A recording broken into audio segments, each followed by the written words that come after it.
क्या आप बता सकते हैं ये लोग क्या बातें कर रहे हैं? И Донецкие, и Луганские, и наши силы спецоперации. Es ist speciale Machten, die later die Kommando genommen. 我从小在这里生活，也在这里念书。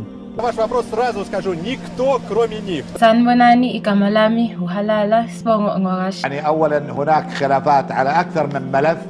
नहीं बता सकते क्योंकि ये सारी वो ज़बानें हैं जो हमें नहीं आती। तो अज्यूम करें कि इनमें से किसी ज़बान में आपके बच्चे को एक बुक पढ़ाई जा रही हो और उसे कहा जाए कि 100 पेजेस की वो पूरी किताब याद कर ले। वो रट्टा लगाकर पूरी किताब याद करने में कामयाब तो हो जाएगा, लेकिन कभी इस काबिल नहीं बन पाएगा कि उस किताब की बेस पर माशरे में कोई बदलाव ला सके, क्योंकि उसे पता ही नहीं होगा कि उसने जो अल्फाज रटे हैं उनका असली मतलब क्या था। यानी वो कुएं का मेंढक जिसे कभी पता ही ना चला कि कुएं के बाहर भी कुछ था। स्कूल्स में बच्चों को केजी से ही इंग्लिश ग्रामर और वर्ड्स मीनिंग सिखाई जाती हैं ताकि आगे जाकर वो केमिस्ट्री या फिजिक्स की बुक पढ़ सकें। लेकिन अफसोस, कुरान पढ़ने से पहले अरबी ज़बान और ग्रामर नहीं सिखाई जाती। दुनिया में सबसे ज़्यादा पाकिस्तान में हर साल 78,000 बच्चे हाफिज़ कुरान बनते हैं, लेकिन इसके बावजूद भी क्यों हम आज एक फेल्ड इस्लामी नेशन है। जिस मुल्क में इस कदर कुरान पढ़ा जाता हो उसकी ये हालत कैसे हो गई? तो इसका सिंपल सा जवाब है कि यहाँ सिर्फ कुरान पढ़ा जाता है, समझा नहीं जाता। क्योंकि अगर हमने कुरान को सही तरह पढ़ लिया होता जैसा उसका हक था,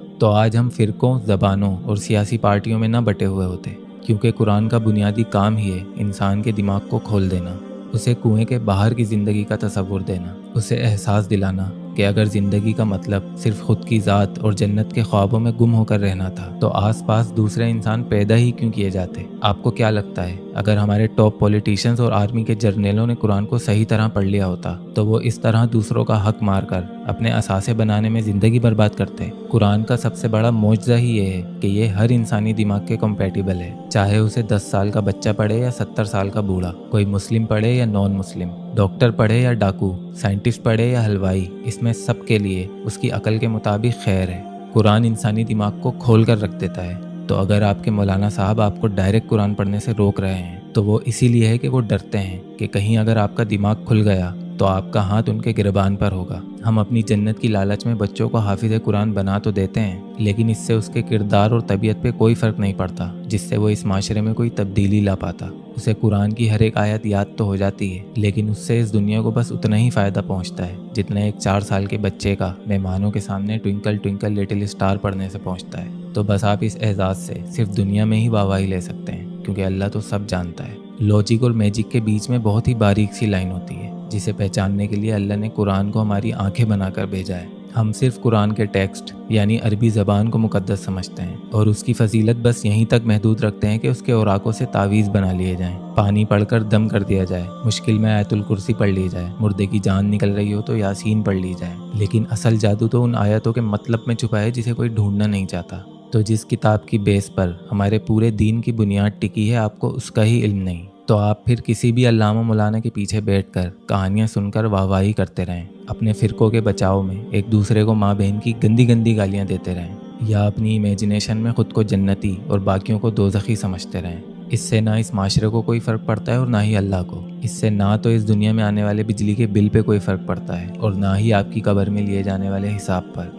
अगर आपको बात का मतलब ही नहीं पता तो कोई अरबी आपको गालियाँ ही क्यों ना दे रहा हो, आप उसे भी दुआएं समझकर आमीन आमीन करते रहेंगे। अरबी ज़बान कुरान के उतरने से पहले से मौजूद है। जादू सिर्फ ज़बान में होता तो कुफ़ारे मक्का भी तो अरबी बोलते थे, फिर क्यों जुल्म किए उन्होंने मेरे नबी पर। इस ज़बान की वैल्यू इसीलिए बढ़ी क्योंकि इसमें कुरान उतरा और ये मेरे नबी सल्लल्लाहु अलैहि वसल्लम की ज़बान थी। आपको क्या लगता है अगर कुरान किसी और ज़बान में उतरता तो साहबा बिना उस ज़बान को सीखे इस दुनिया में इनकलाब ला पाते?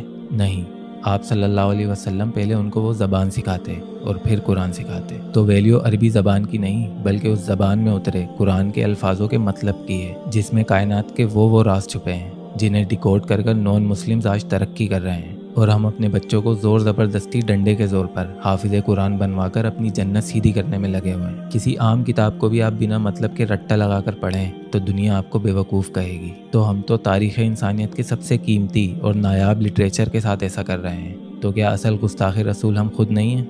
78,000 के बजाय अगर हमने 10 बच्चे भी ऐसे बना दिए होते जिन्होंने कुरान को अपने कल्ब में उतारा होता तो कुरान की ये ताकत है कि वो 10 लोग ही काफ़ी होते इस पूरे मुल्क में इनकलाब लाने के लिए। तो पूरा कुरान बिना समझे रट्टा लगाने से बेहतर है कि आप कोई एक सूरत लें। वो किस वक्त नाजिल हुई, उस वक्त सरकमस्टांसिस क्या थे, ये सब चीज़ें दिमाग में रखकर जब आप तर्जुमे के साथ पढ़ना शुरू करेंगे तो आप बाकायदा महसूस करेंगे कि आपका दिमाग खुलना शुरू हो चुका है, और फिर आप बाकी का कुरान अपने शौक़ और तजस्सुस से बिना किसी ज़ोर ज़बरदस्ती खुद ख़त्म करेंगे। कोई नॉन मुस्लिम भी ये वीडियो देख रहा हो तो मैं उसे भी चैलेंज करता हूँ कि वो कुरान की कोई एक सूरत यानी चैप्टर पढ़ के दिखा दे। मैं दावे से कहता हूँ कि चोरी छुपे ही सही वो पूरी किताब ख़त्म ज़रूर करेगा, और किताब ख़त्म करने के बाद उसके दिमाग पर लगी वो रिस्ट्रिक्शंस हटा दी जाएंगी जिससे आगे सोचने पर आज से पहले उसका कोई कंट्रोल नहीं था, और फिर उसकी बेमतलब ज़िंदगी को एक रास्ता मिल जाएगा जिसे हम अरबी में सिराते मुस्तकीम कहते हैं।